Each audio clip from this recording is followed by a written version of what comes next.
following segment for Studio 4 is sponsored by Marquee Who's Who.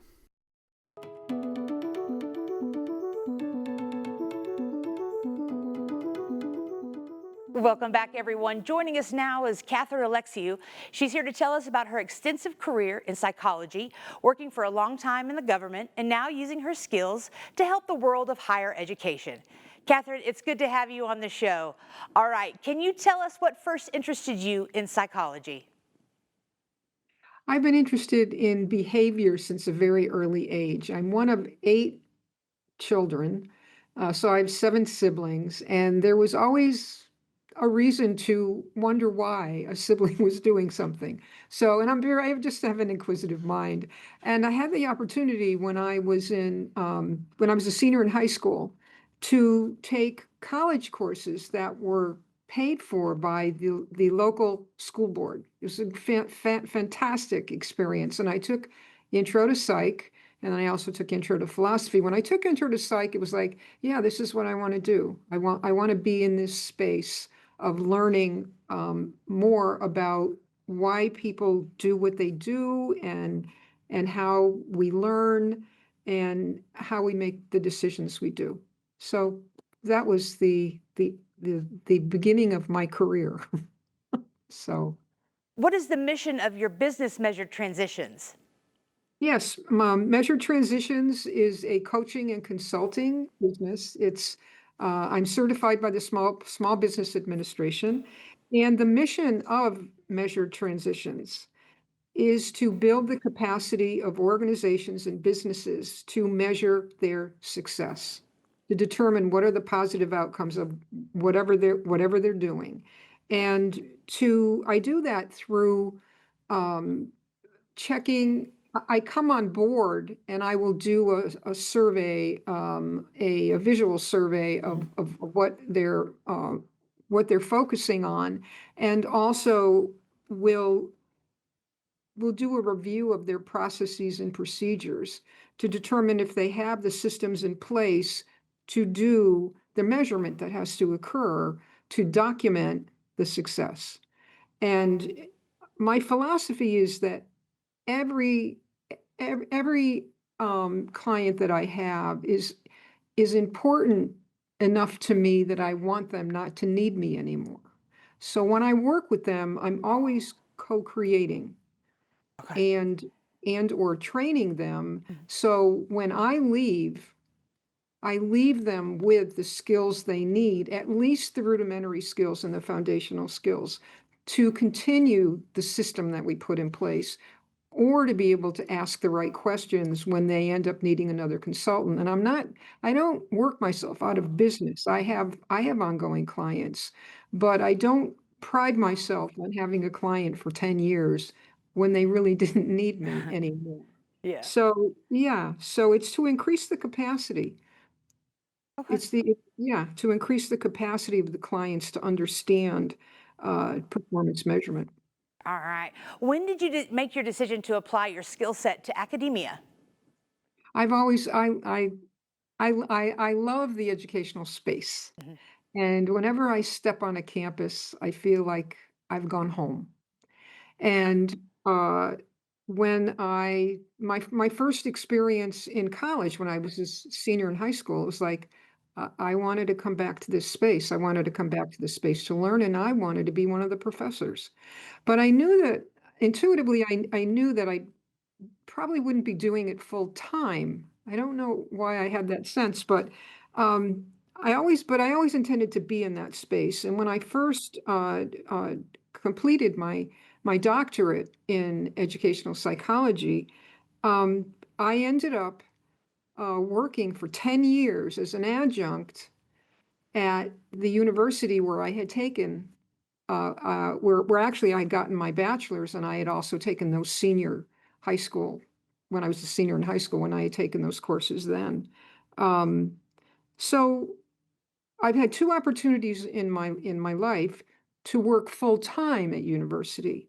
I was the director of education research at a university, the University of Texas at El Paso, for a number of years, and the position was funded by the Carnegie Corporation of New York. And recently, in the past 5 years, I have been chair of the business psychology department for the Chicago School at their Dallas location. They have locations all across the country. So it's been and that in that role, I manage 3 graduate programs, a PhD program in organizational leadership, a PhD program in business psychology, the consulting track, and a master's in industrial and organizational psychology. It's fascinating. It's Yeah. fascinating. Absolutely, absolutely. So I understand you plan to write a book about the dissertation process. What can you tell us about that? Yes, I'll start by saying, well, the favorite, the favorite, my most favorite time that I spend with my students is advising them, the doctoral students, on their dissertation research. The courses that I teach or teach now and have taught are research methods and statistics and ethics, and I also teach professional coaching.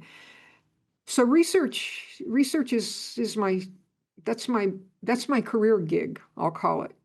I My degree in educational psychology is my concentration was in measurement and evaluation. So it's research methods, it's statistics, it's program evaluation and test construction. I call it my toolbox. So research, I'm real comfortable in that space. And students are not always comfortable in that space. It can be intimidating for them. And the dissertation is a major program requirement. You take your courses, you pass the comprehensive exam, and then you conduct your own research. And it- and I've learned that students, it's not just intelligence that gets you through a PhD program. It's pure grit is what gets you through, but it's soft skills. It's project management, it's time management, it's being able to overcome the imposter syndrome, which at least 50% of students encounter. Like, Dr. O, what am I doing here? I don't belong here. And it's like, no, you do belong here. You will get through this, and just to help them move through. Gotcha. So, That's good. That's yeah, fantastic. That's fantastic. So tell me a little bit about how you give back to your community. sure. I'll start by saying that my mom and dad were wonderful role models for giving back to the community, and they were very committed to service. My dad was chief of the volunteer fire department in town for like 25 years. And we used to ride in the fire trucks through all the parades. It was great, and throw candy to the kids. And my mom always volunteered with the church and also with the schools. And so we saw that. They didn't get paid to do that, and they were committed to giving back. And so that's the segue into I've served on a number of nonprofit boards. That is typically the way in my life that I've given back. And I just want to highlight one experience I had when I was board president of the International Coaching Federation North Texas chapter. uh, I managed a team that created a set of standard operating procedures on how to run the business of the chapter, and it had never been done in any of the chapters of ICF, the acronym for International Coaching Federation. And we ended up getting an award that year um, for incorporating that level of professionalism into our work with the chapter. I was quite proud of that, and it was fun. Yeah. Well, as you should be. You should be very proud of that. That's fantastic. So what are your plans and goals for the future? Well, primary business goal I have for the future is to add another strand, I'll call it, to my business, which is coaching and consulting. So I'm adding a third strand of professional speaking. I love doing speaking engagements, and I've had a lot of experience being in front of people, I'll say, uh, doing workshops, and that has sometimes taken me to a broader stage of actually presenting at, international conferences and local conferences, on, anything to do with research methods or one example, which also was a highlight of my career, is doing a presentation on multiple regression and its application to valuation of property for tax assessors. Because at one point I hadn't finished my dissertation yet and I needed to get a job. And I ended up landing a job in a tax assessor's office for a municipality. And I was the person that they leaned in on when they needed to interpret the reports for the property valuation. So so reeling this back in, speaking professional speaking is a natural segue for me, in terms of expanding my own business. Ah, that's fantastic. So, what is the one experience you've had that has taught you the most? Now, that was a really that's a hard question. Um, I I immediately when I think about that question, the first thought that comes to mind is everyone should everyone should experience international travel. Um, and I think that that remains one of my most potent experiences in life is the experiences I have had, um, outside the United States. And I have taken 3 trips to Russia, all when I was a young adult, and 2 of them were sponsored by the YMCA. I was uh, a camp counselor director for YMCA for a number of years, and taught swimming for the YMCA when I was in high school and throughout college. Uh, so the trips were oriented around youth organizations, and I'll tell you something amusing. And I every time I think of this, I laugh. I remember when we were landing in Moscow, and I saw, and we got low. The plane got low to, it was getting ready to, it's pulling down its wheels and stuff. And I saw some cows, and I had this. I was like 22 years old. I had this experience of, wow, they have cows just like ours. And I laughed at myself. But I thought that's what international travel and experience can be. Right. It's where the international travel brings people together in terms of we're more common than we know and think. Absolutely, absolutely. So tell us a little bit about Marquee Who's Who and how you have benefited from those products and services. Sure, sure. I'll tell you, I was I went through quite a few interviews, the different layers of marquee when you're first asked to be a listee. Um, but I did end up getting selected for a lifetime achievement award, and so that's another level. So I had another series of interviews, and that entire process of being interviewed, it was the first time in my life I really sat back and thought, wow. Wow, Catherine, you did okay. And the self-reflection, because I was kind of pressured into the self-reflection, many questions being asked, and every other question I go, wow, that's a really good question. I never thought about that. So just to they were holding a mirror up. It was like, Catherine, this is what we see. Tell us who you are. And it triggered memories of accomplishments and successes. And I guess I would describe myself now as being accomplished, but not done.